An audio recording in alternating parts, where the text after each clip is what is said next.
Doc, você tá lá no meio da sua cirurgia, da sua extração dental, do seu implante, enfim, fazendo uma cirurgia oral menor e aí começa a ter um sangramento no paciente que você não estava esperando. Ou o paciente foi para casa e te ligou à noite dizendo que estava sangrando, que não parava de sangrar onde tirou o dente. E aí? O que você faz nessa situação? Então, no vídeo de hoje eu vou te mostrar primeiramente o que a gente pode considerar uma hemorragia realmente e como você previne que uma situação dessa aconteça com você aí. Então, se esse tema é sua dúvida, se isso já aconteceu com você, fica aqui comigo que o vídeo hoje tá massa. Vamos lá! Oi Doc, tudo bem com você? Meu nome é Pamela Pérez e eu sou especialista no atendimento desse tipo de paciente. Esse paciente complicado, sabe? Esse paciente faz uso de vários medicamentos que tem alteração de saúde.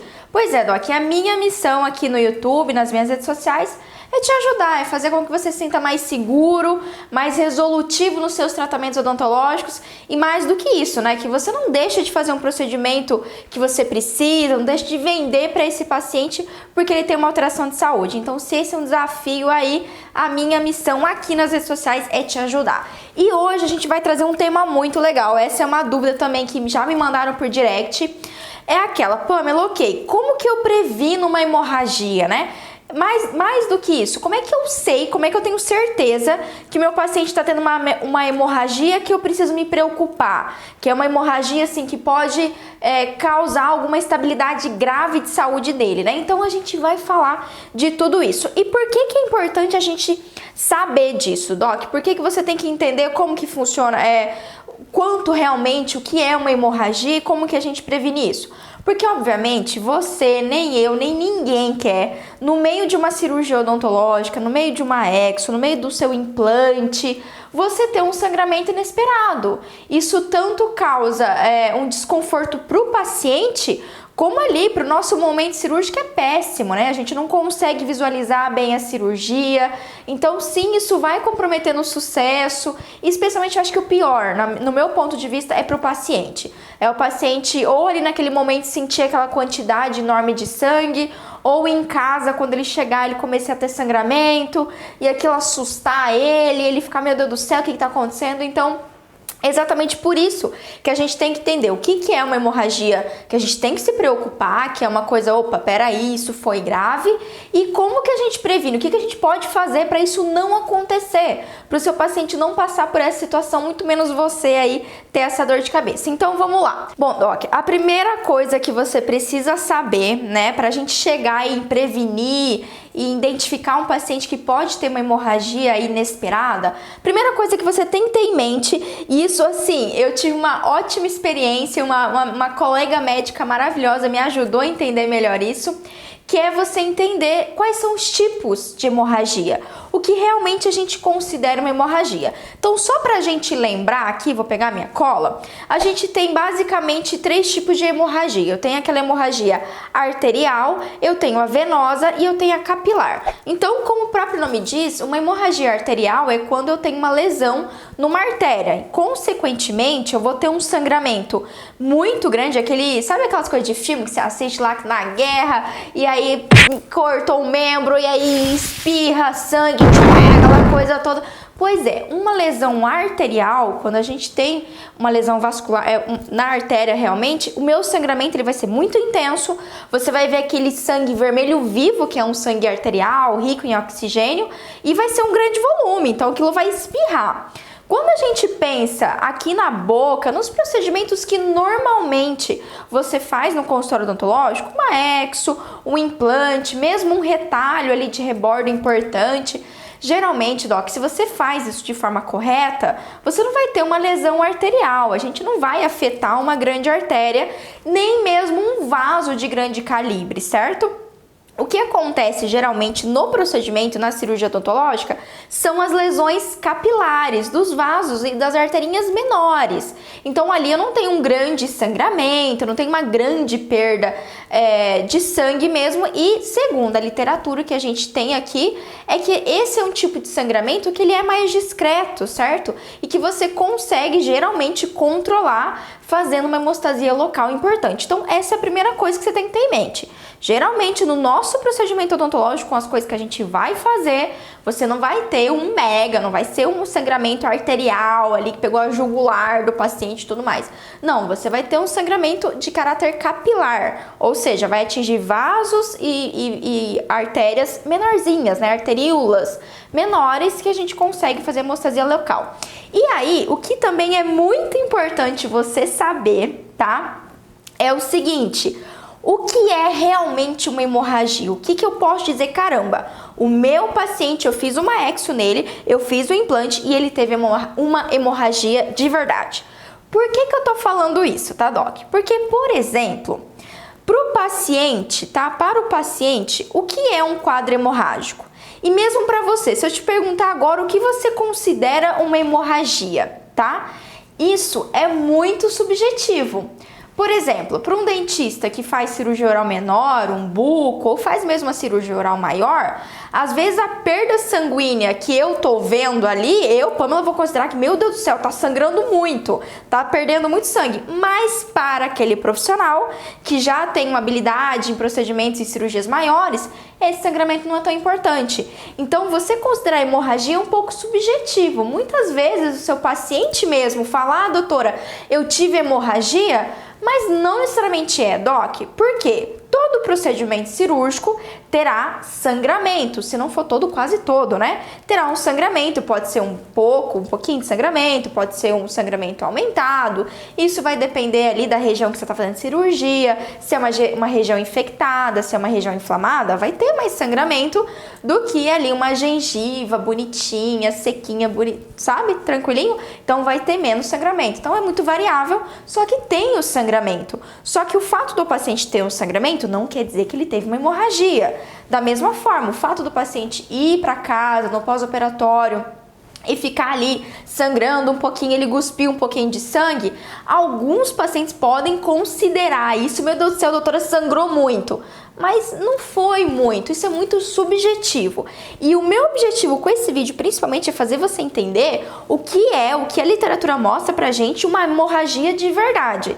Então, olha só, se você não sabe, existe uma classificação para as hemorragias. Então, além da gente classificar uma hemorragia arterial, venosa e capilar, certo?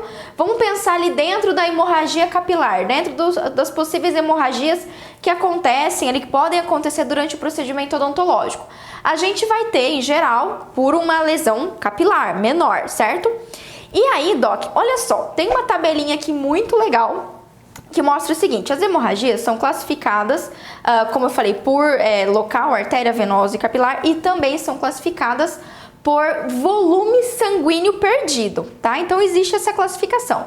E aí, por volume sanguíneo, eu tenho 4 classificações: classe 1, classe 2, classe 3, classe 4. Obviamente, a classe 1 é quando eu tenho menor quantidade de sangue perdido e a classe 4 é maior. E aí, só para você ter uma ideia, tá? E daqui a pouco eu vou te contar uma história que foi a história que mudou minha vida. Foi uma médica que me ajudou numa situação que mudou minha vida e mudou minha concepção do que é uma hemorragia.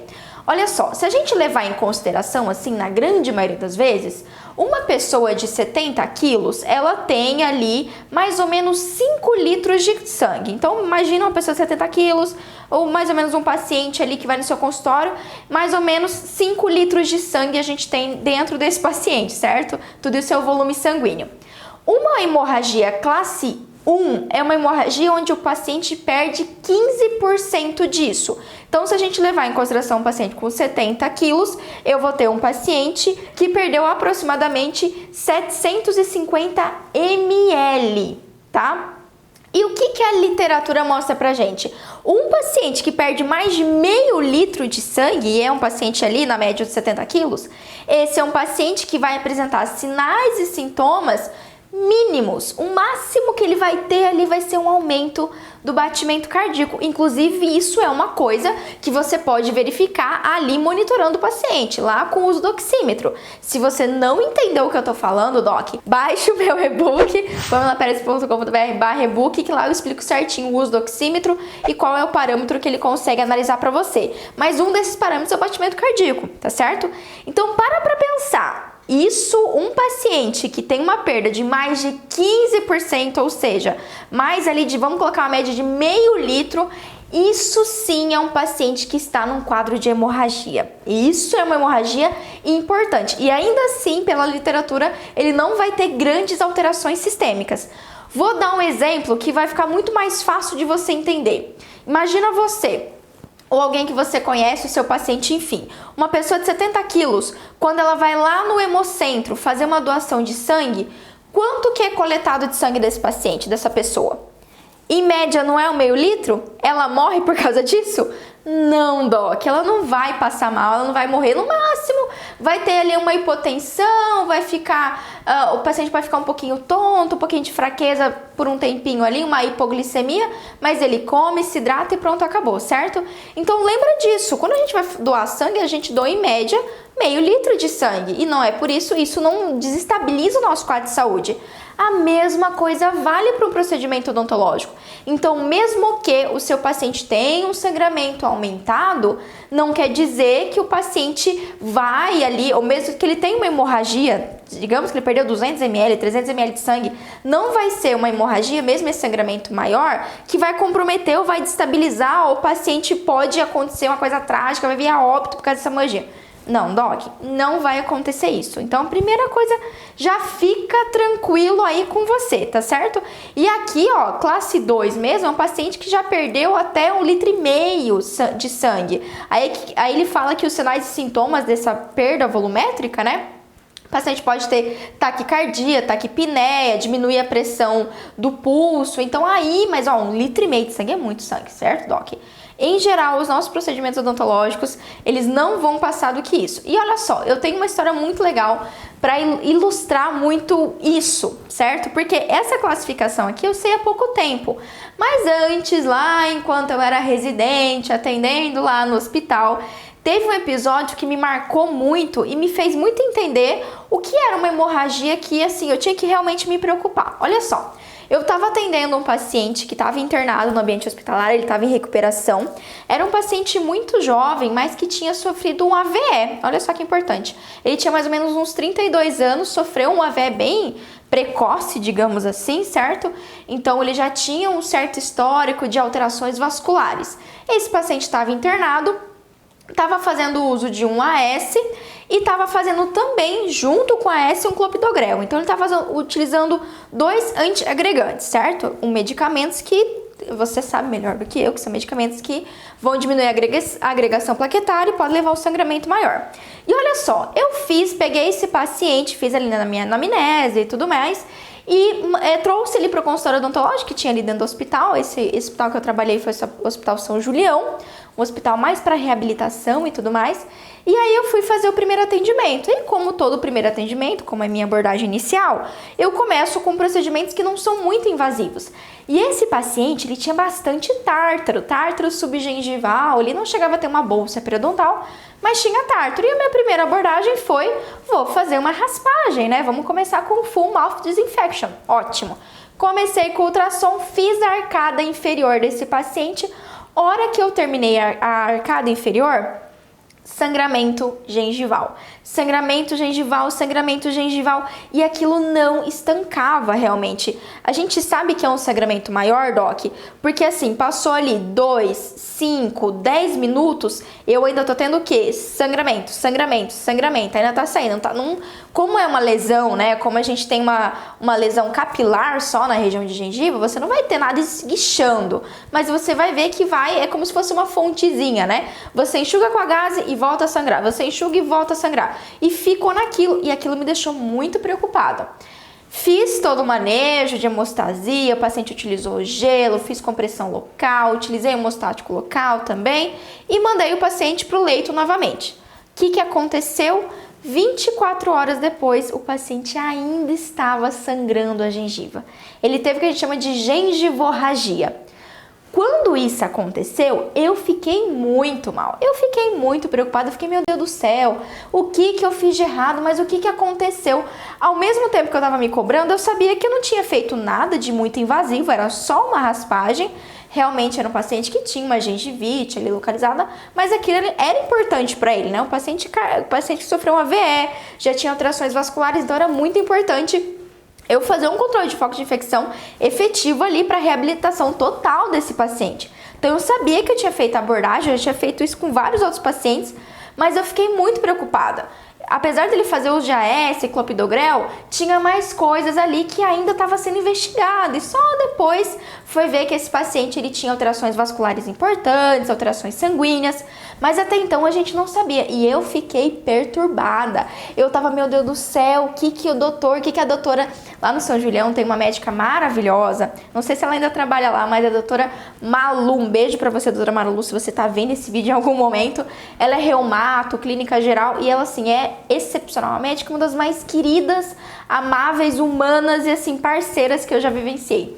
E aí eu cheguei pra ela e falei assim, doutora Manu, a senhora não tem noção, doutora, eu tô desesperada, eu tô super preocupada, eu não sei o que eu fiz de errado, eu só fiz eu fui assim, já cheguei me desculpando, já cheguei tipo, pelo amor de Deus, doutora, não briga comigo que eu não fiz nada de errado. E aí eu explicando pra ela que era só uma raspagem simples e tal. Eu sabia que o paciente estava fazendo uso de antiagregante, mas não justificava esse sangramento e o que eu ia fazer. E assim, nesse meio tempo, eu fui ver esse paciente umas 15 vezes. Fui ver, nossa, eu saí do meu horário de serviço, eu já tinha ido pra casa, eu voltei pro hospital, fui ver ele, acompanhei ele, crioterapia e hemostático local, e esse paciente reclamando, e reclamava, e de cara feia comigo assim, o paciente começou a super me culpar, porque o que você fez, né, e tal, e isso, consequentemente, eu também fiquei naquela neura.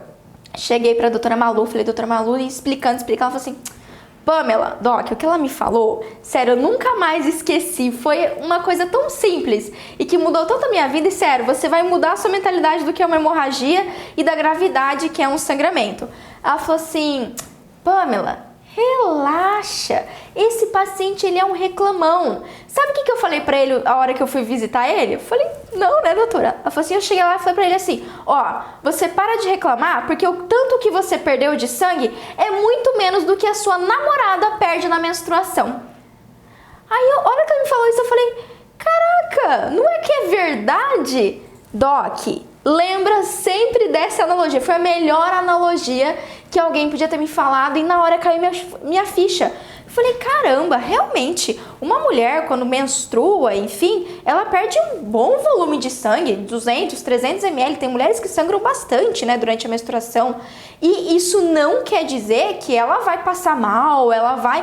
Não, lógico, o paciente estava com desconforto, não é legal ficar com gosto de sangue na boca, mas era aquele típico paciente reclamão mesmo, sabe? E aquilo estava incomodando ele e tudo mais. Enfim, essa doutora Malu foi lá, deu uma bronquinha nele e falou assim, não, você tá de frescurite, para com isso, é normal, você faz uso de anticoagulante e tudo mais, você tem alteração vascular, você vai ter esse sangramento, a Pamela tá fazendo melhor e daqui algumas horas isso passa. Aí eu lembro que ela suspendeu, acho que foi o clopidogrel, durante uns 3 dias e pronto, foi do jeito que suspendeu, já melhorou e tudo mais. Enfim, mas eu nunca mais esqueci dessa analogia e é legal você gravar. Então, quando os meus pacientes, ou mesmo quando eu vou orientar no pós-operatório, eu sempre comento isso, eu falo, ó, se para casa é normal sangrar, mas o senhor compara, ou a senhora, né? Se sangrar mais que uma menstruação, aí sim é uma hemorragia. Agora, se for aquele sangramento assim de uma menstruação, mais ou menos a quantidade, né? Tá tudo bem, isso é normal, não vai causar nenhum mal para a senhora. Então, Doc, lembra disso, lembra da analogia da menstruação e lembra da analogia da transfusão não, né? Mas da doação sanguínea. Quando você doa sangue, você doa meio litro de sangue, você tá aí lindo, maravilhoso, bonito, dando tudo certo. Então, sem neura, lembra muito dessa analogia.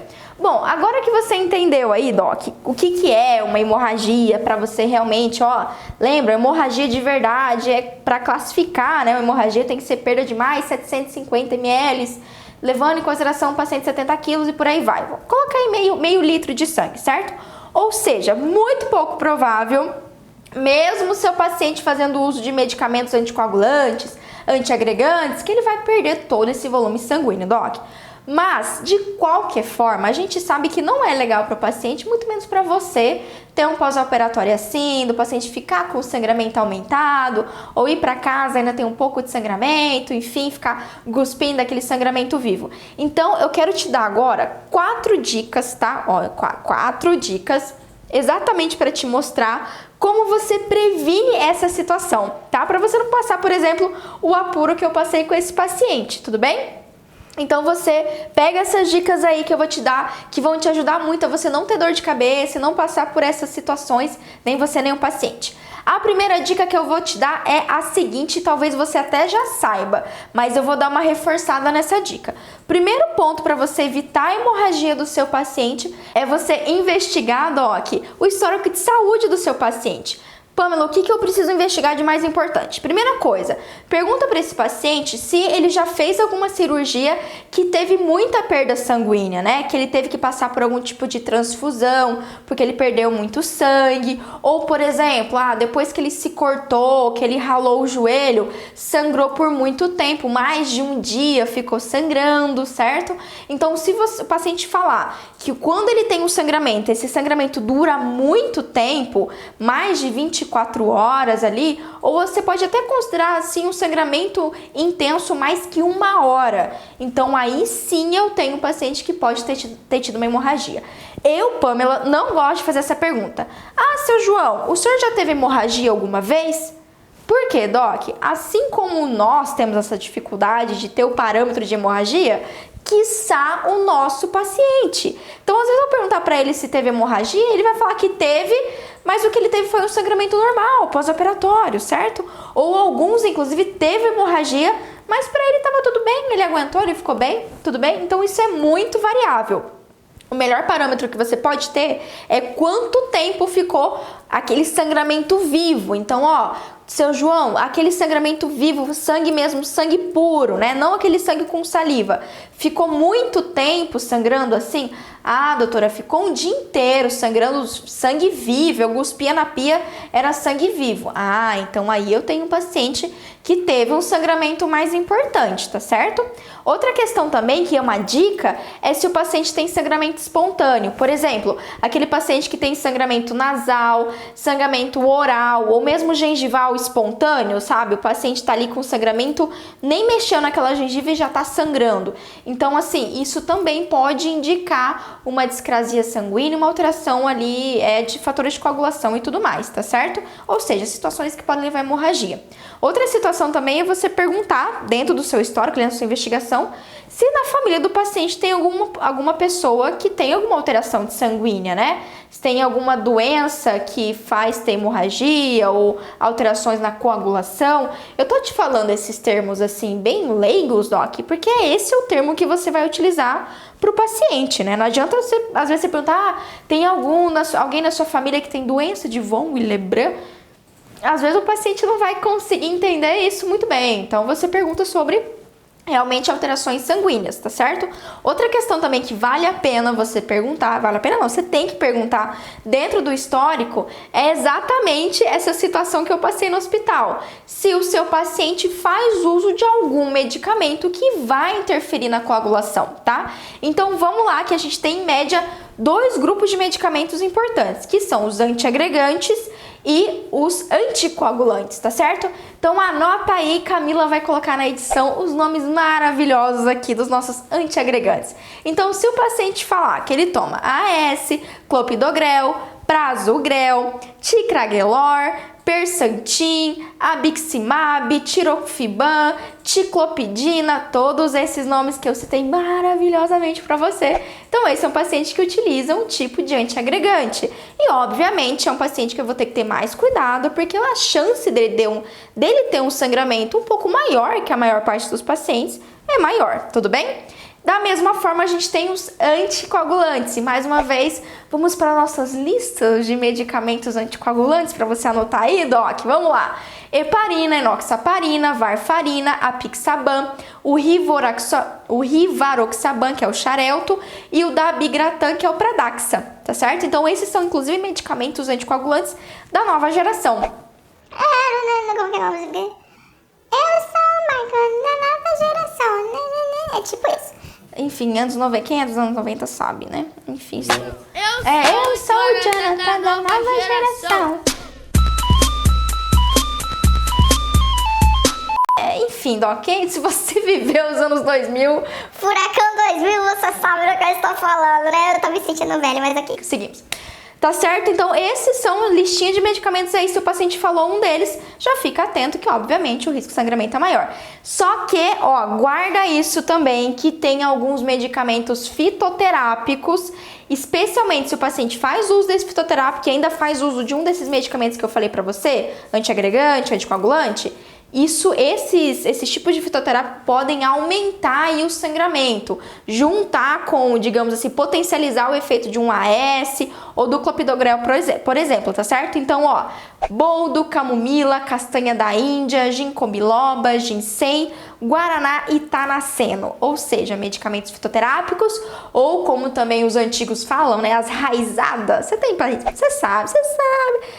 paciente que faz uso de raizada, que eu sei, porque eu já tive vários desses. Então faz lá, pega ali boldo, toma chá de boldo todo santo dia, por exemplo. Então, se esse paciente faz uso desse fitoterápico e ainda faz uso de um AS ou de um outro anticoagulante, então esse paciente pode ter um sangramento inesperado aí, um sangramento aumentado, tá certo? Então, histórico, medicamentos, e aí também dentro do histórico de saúde sempre investiga patologias, né, que o paciente tem, que são patologias que predispõem a um sangramento maior. Ou seja, na verdade, eu tenho uma patologia que não é exatamente uma discrasia sanguínea, mas a consequência, as comorbidades dessa patologia podem ser uma hemorragia ou um sangramento mais inesperado. Entre elas a gente tem, anota aí, pacientes com leucemia, pacientes com doença hepática grave mesmo, tá certo? Pacientes, obviamente, com hemofilia, com doença de von Willebrand, púrpura trombocitopênica, paciente com CID, que é a coagulação intravascular disseminada, ou pacientes com deficiência de vitamina K. Então, se lá na sua anamnese o seu paciente já te falou uma dessas patologias, obviamente, né, tá escrito assim na testa, cuidado, risco de sangramento aumentado, risco de hemorragia, né? Obviamente a gente vai ter que ter um manejo específico para esse paciente. Então, primeiro passo para você evitar, Doc, faça uma anamnese correta. Se você quer evitar que seu paciente tenha uma hemorragia, investigue todos esses pontos. Investigue os medicamentos, doenças relacionadas a discrasias sanguíneas, alterações de fatores de coagulação, alterações de plaquetas, por exemplo. Então, investiga tudo isso do seu paciente para você ter certeza que você está lidando com o paciente rígido, que não tem aí uma chance de uma hemorragia, de um sangramento maior. Fechou? A segunda dica que eu dou para você prevenir hemorragia: observa, olha o seu paciente, porque tem alguns sinais, tá, que são característicos, assim, de um paciente potencial, um paciente que pode ter uma alteração vascular, né, ou um paciente que sim tem uma discrasia sanguínea aí que ainda não foi diagnosticada. Por exemplo, aquele paciente com icterícia ou palidez, que é muito ligado ao paciente com doença hepática grave, por exemplo, certo? E só para dar um adendo aqui, um paciente com doença hepática grave faz alteração dos fatores de coagulação, tá certo? Então esse é o paciente que pode ter um sangramento aumentado. Não é obrigatório, mas pode acontecer. Outra situação também são aqueles pacientes que têm angioma aracniformes, ou seja, também chamado de angiomas de aranha, patinhas de aranha e por aí vai. Geralmente a gente consegue ver assim no rosto do paciente. A Camila vai colocar em algum lugar dessa tela, vai, Camila, coloca uma foto do angioma aracniforme, enfim. Então, são pequenos vasos aí dilatados que se rompem com facilidade, que tem várias características, inclusive paciente com alterações hepáticas, que faz abuso de álcool, e também pacientes com discrasias sanguíneas podem apresentar esse sinal, e é um sinal interessante que a gente tem que ficar de olho. Outro sinal, que é um dos que eu mais vejo assim, em pacientes com alterações sanguíneas, são petequias, Doc. Petequias são aqueles pequenos pontos hemorrágicos. É bem fácil da gente ver em região de mucosa jugal, de bochecha e palato mole. São os locais mais fáceis. Então você vai ver vários pontinhos. Camila também vai colocar aqui, ó, tá, uma foto para você ver e para você exemplificar. E isso é bem legal, que na sua anamnese você já consegue ver na boca do seu paciente. Então você vê o que o paciente tem essas petequias, tem esses pequenos pontinhos vermelhos, já fica atento que pode ser um paciente que usa anticoagulante, não te falou, pode ser um paciente que tem uma alteração sanguínea também ainda não diagnosticada, ou ele não lembrou que tem. tá certo?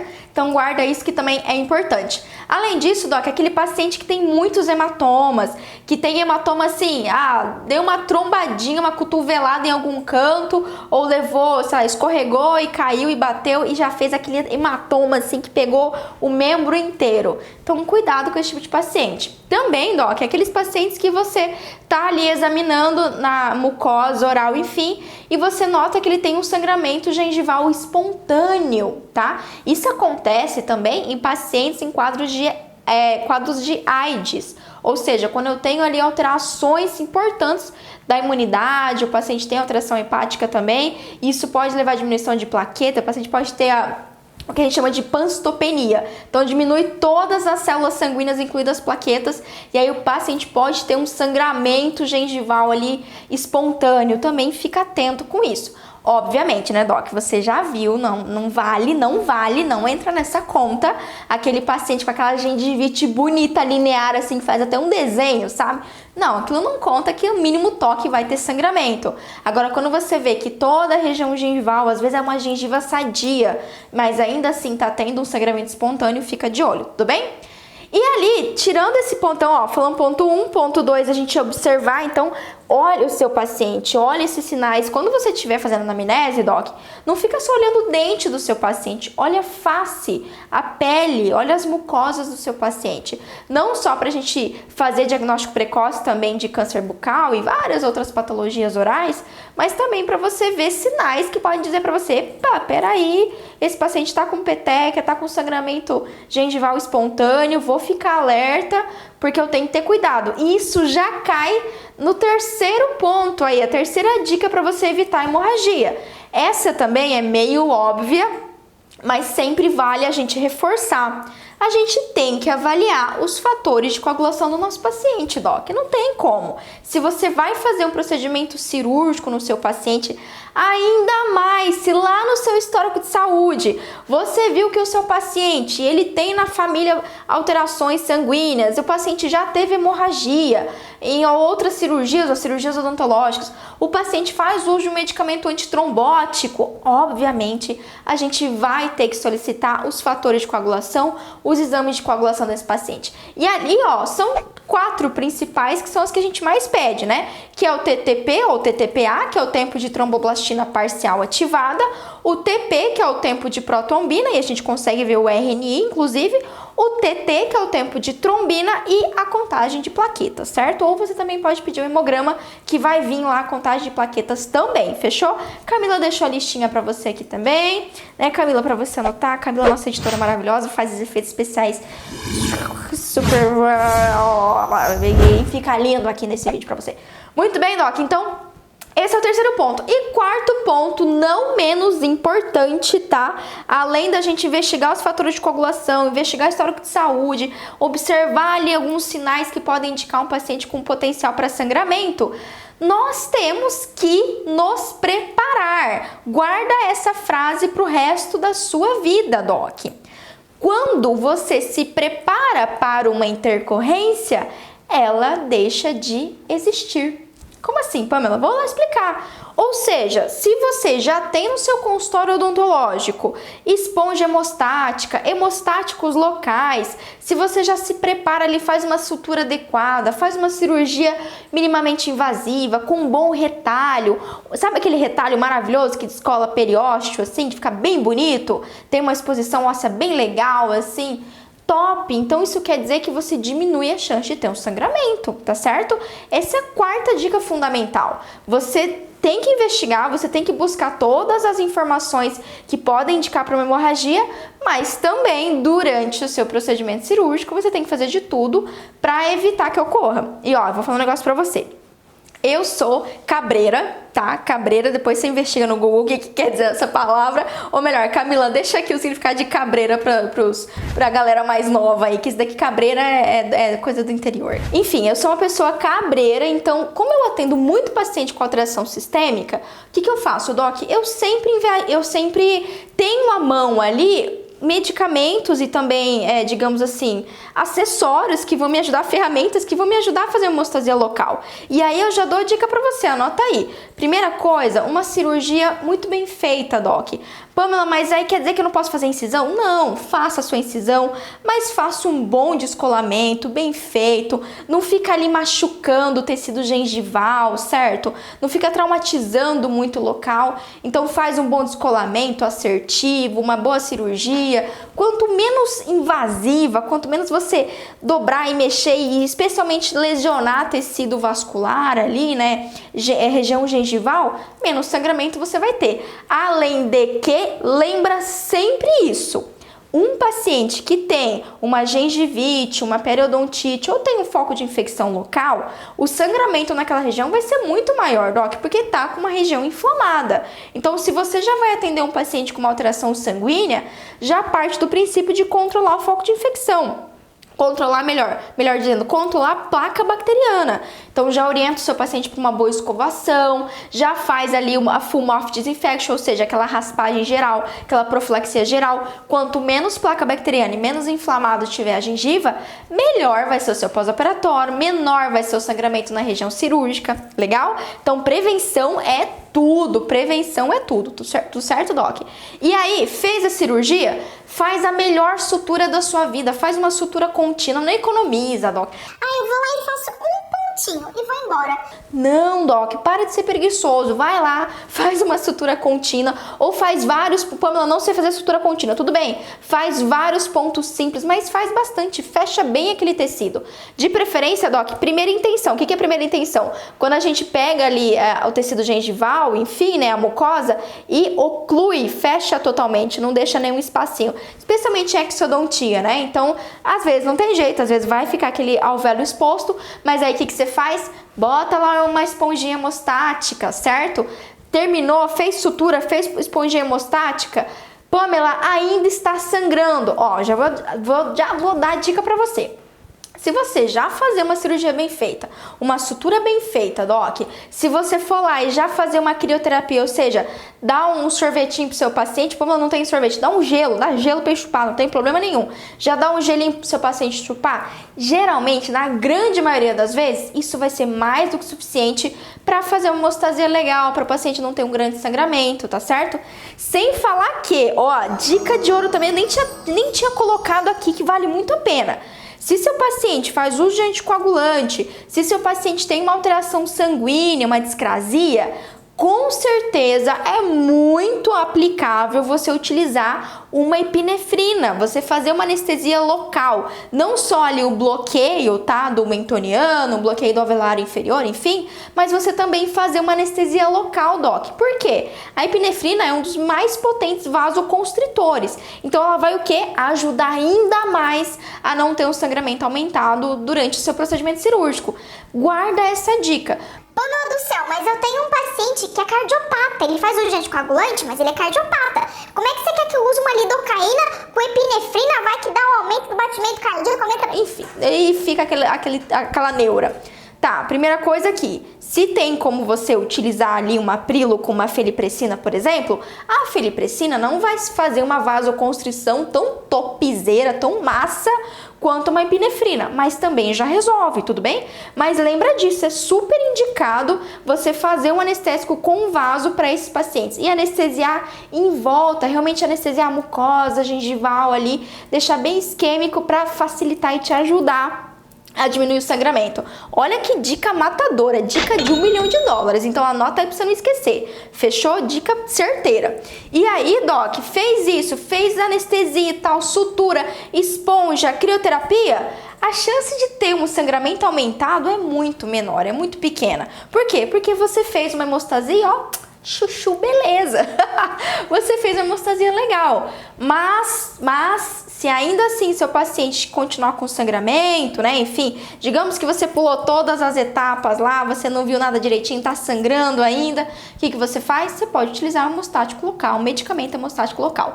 E ó, já vou dar dica pra você que se eu for entrar aqui no assunto de técnicas hemostáticas, vai ser outro vídeo. Então, se você quiser que eu fale sobre como controlar uma hemorragia, medicamentos hemostáticos, você deixa aqui embaixo nos comentários pra mim, tá? Além de deixar aquele like, né, Doc? Ó, já te dei um monte de dica, deixa aquele like maneiro aqui pra mim nesse vídeo e compartilha. Ó, se você tinha dúvida com isso e eu te ajudei de alguma forma só com essas dicas que eu dei, cara, compartilha com outra pessoa, Doc, com outro dentista. Ajuda também, me ajuda a ajudar outros dentistas assim, a se sentirem mais seguros, mais resolutivos. E tudo isso ajuda, né? A gente tem aquele fluxo de positividade e de estender a mão para outros colegas, fechou? Bom, então é isso aí, você pode sim utilizar medicamentos hemostáticos. Para finalizar o nosso vídeo, eu sei que você tem uma dúvida aí, eu sei. Ó, eu vou ler seu pensamento e eu vou tirar essa sua dúvida agora, Doc. Pamela, eu fiz tudo certinho.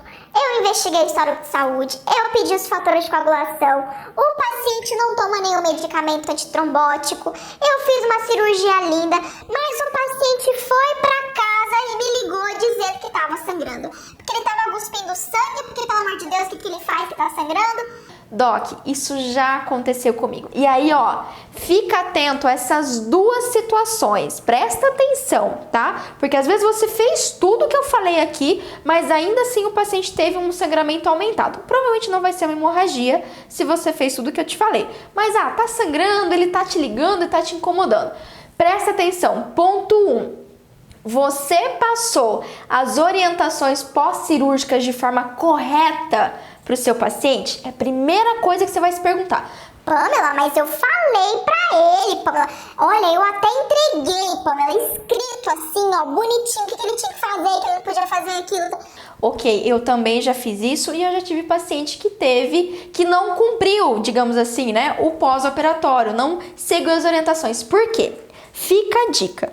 Quando você vai orientar um pós-operatório do seu paciente, você vai entregar por escrito, você vai reforçar, mas o mais importante, ele tem que estar ciente que, se ele não seguir as suas orientações, irá acontecer tal coisa. Ó, presta atenção. Então você realmente já faz mostra para ele o potencial problema que ele pode ter. Então, ó, seu João, o senhor tem que ficar em repouso, o senhor tem que fazer comer uma alimentação mais gelada, tem que fazer o uso da medicação, não pode ficar cuspindo, todas aquelas orientações que você já sabe, tudo bem?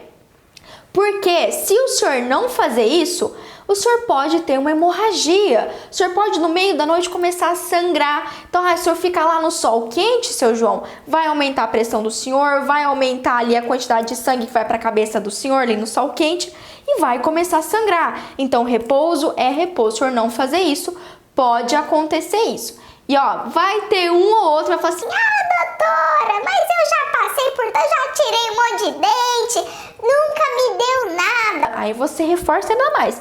Eu sei, que bom que nunca aconteceu, mas pode acontecer agora, porque o dente que eu tirei é grande, porque eu mexi muito. Aí você faz o terror. Eu mexi muito aqui, a gente teve que abrir, fazer retardo. Então, ó, o senhor faz o pós-operatório, porque senão pode ter hemorragia.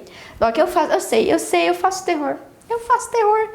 Esse momento eu faço, porque esse é o terror. É o terrorismo do bem. Hashtag terrorismo do bem. Porque é um terrorismo que ajuda seu paciente para ele não fazer arte no pós-operatório, entendeu? Senão ele vai ficar... Ó, deixa eu contar pra vocês. Eu tinha um paciente que uma vez eu fiz uma cirurgia. Eu fiz exo de, eu acho que era o 37, ou 36 ou 37. E eu sempre com mais devagar, eu fiz um dente. Fiz um dente, passei o pós-operatório para o paciente, toda essa missa que eu rezei aqui para vocês, eu rezei para o paciente, ele foi para casa, ficou tudo bem. Voltou com 5 dias maravilhosamente, doutora, foi lindo, foi maravilhoso, que bom, eu não lembro o nome dele, vamos chamar ele de seu João, que bom, seu João. O paciente voltou para cá, voltou para o consultório, no mesmo dia eu fiz outro lado, fiz o outro dente do outro lado, com lesão de furca, doença periodontal, enfim, mesmo procedimento, as mesmas orientações. O que o paciente fez? Não deu nada na primeira vez. Não vai dar nada agora. Abençoou o santo cristão abençoado.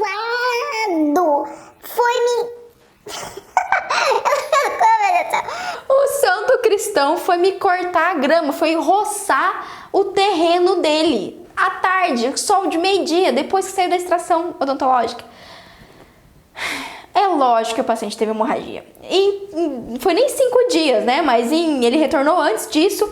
Doutora, porque sangrou, porque isso, porque aquilo. Aí eu lembrei, não fiz novamente o terror, né? Então a gente tem que lembrar disso. O paciente precisa seguir o pós-operatório, porque senão, apesar de você ter feito tudo isso, pode acontecer. E doc, se você fez tudo que você tinha que fazer, mas o paciente que foi serelepe, que foi fazer arte, infelizmente não tem muito que a gente fazer, né? Então você mostra pra ele que ele tem que seguir o pós-operatório, reforça essas orientações, faz o terrorismo novamente, o terrorismo do bem, pra ele seguir e não acontecer de novo. E ó, a segunda dica que eu dou pra você, muito importante também, que já aconteceu comigo, é: fica atento, especialmente o pós-operatório, né? Reforçar o pós-operatório, de pacientes hipertensos bastante ansiosos. Por quê, Pamela? Porque eu já tive paciente também que saiu do consultório lindo, maravilhoso, perfeitamente. Aí ele foi para casa, não tomou a medicação adequadamente, o antihipertensivo adequadamente, aumentou a pressão arterial. Quando a gente tem um aumento de pressão arterial, consequentemente, aumenta a pressão nos vasos também, os vasos locais, as arteríolas, os capilares. E a gente pode ter um sangramento maior. Então não estava sangrando e começa a ter sangramento. E aí o que acontece? O paciente começa a ter sangramento e aí ele vê aquele sangue e aí ele fica ansioso, fica nervoso, a pressão arterial sobe e vira aquela bola de neve. Então, ó, para esse tipo de paciente, doc, conversa bem com ele e explica que, ó, o senhor tem pressão arterial, um paciente com pressão arterial elevada como o senhor pode ter um sangramento aumentado. Se acontecer de sangrar um pouquinho mais do que o normal, do que as outras pessoas, tá tudo bem, faz parte. Mantenha a calma, faz o gelo, vai lá, pega na geladeira, faz um gelinho. Aqui no nosso estado tem o tal do tereré, né? Que é uma bebida, é como se fosse o chimarrão, só que gelado, e é maravilhoso. Então eu sempre falava isso pro paciente: vai lá, faz um tereré bem gelado e toma um tererezinho, toma um sorvete, toma um picolé, né? Se o paciente não for diabético, obviamente, mas toma uma coisa gelada, um suco, uma vitamina bem gelada, um milkshake, enfim, uma coisa gelada, e orienta o paciente, mas deixa ele ciente que isso pode acontecer com mais frequência pelo fato dele ser paciente que tem hipertensão, especialmente se ele for ansioso. Fechou, doc? E é isso então, esse é o nosso vídeo, ó. 4 dicas, guarda essas dicas pra sempre, guarda, lembra sempre dessa analogia do que é uma hemorragia de verdade, uma hemorragia que você tem que se preocupar. E na boa, na grande maioria das vezes, mesmo que o paciente tome muito de medicamento, enfim, né, tome anticoagulante ou tenha uma discrasia sanguínea, a lesão, né, a lesão vascular que a gente faz nos capilares é mínima. Então o sangramento, doc, eu nunca, até hoje, fazendo várias cirurgias em vários pacientes com várias alterações de saúde, incluindo pacientes com discrasias sanguíneas, eu nunca tive um sangramento mais do que meio litro de sangue. Então a gente vê que tem um sangramento maior, mas você fazendo o manejo, fazendo a hemostasia correta, ó, fica tudo lindo, tudo maravilhoso.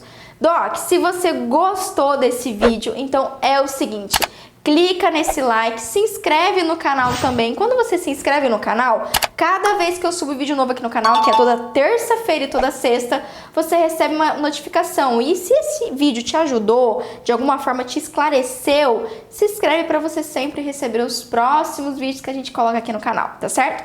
E também, ó, se você quiser ter um contato mais íntimo comigo, ter, digamos assim, um contato mais de perto, você pode entrar pro meu grupo do Telegram, tá? Vai aparecer aqui o link pra você. O grupo do Telegram é como se fosse o Telegram em geral, né? Como se fosse um WhatsApp saradão, um WhatsApp bombado, digamos assim. Então ele tem mais recursos e lá dentro eu criei um canal. Então nesse canal meio que só eu falo, não tem como você interagir diretamente comigo, mas é legal porque nesse canal eu pego assim, ó, eu pego o celular, clico aqui e gravo áudios quase que todos os dias, dando dicas para te ajudar aí nos seus atendimentos odontológicos. Então, se você quiser ter essas dicas mais assim fresquinhas, do dia mesmo, bastidores do que eu tô fazendo, é só você entrar no canal do Telegram.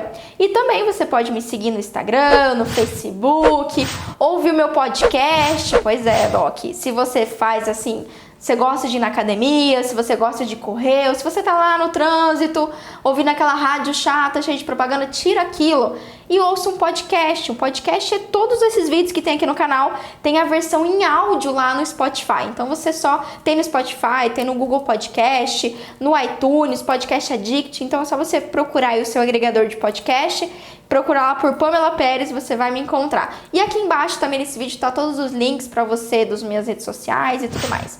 Fechou, Doc? Então é isso. Mais um vídeo e eu adorei falar mais um pouquinho com vocês. Se você tiver alguma dúvida ou qualquer outra coisa que você queira que eu fale aqui no canal, é só você deixar nos comentários desse vídeo. Combinado? Um beijo enorme então e até a próxima.